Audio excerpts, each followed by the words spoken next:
Ang mabuting balita ng Panginoon ayon kay San Juan. Papuri sa iyo, Panginoon.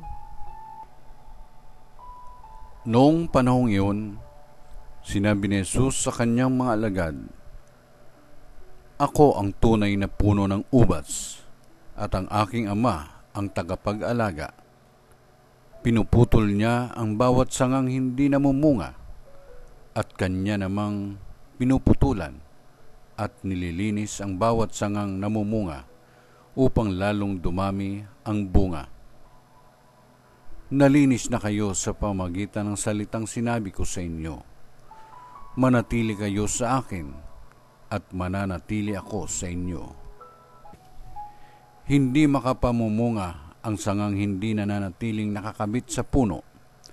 Gayon din naman, hindi kayo makapamumunga kung hindi kayo mananatili sa akin. Ako ang puno ng ubas, kayo ang mga sanga.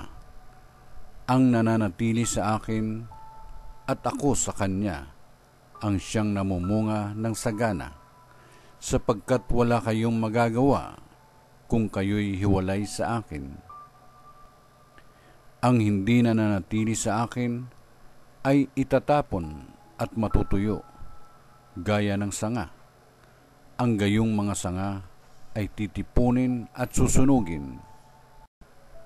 Kung nananatili kayo sa akin at nananatili sa inyo ang salita ko, hingin ninyo ang inyong maibigan at ipagkakaloob sa inyo. Napararangalan ang Ama kung kayo'y namumunga ng sagana, at sa gayo'y napatutunayang mga alagad ko kayo." Ang mabuting balita ng Panginoon. Pinupuri ka namin, Panginoong Jesucristo.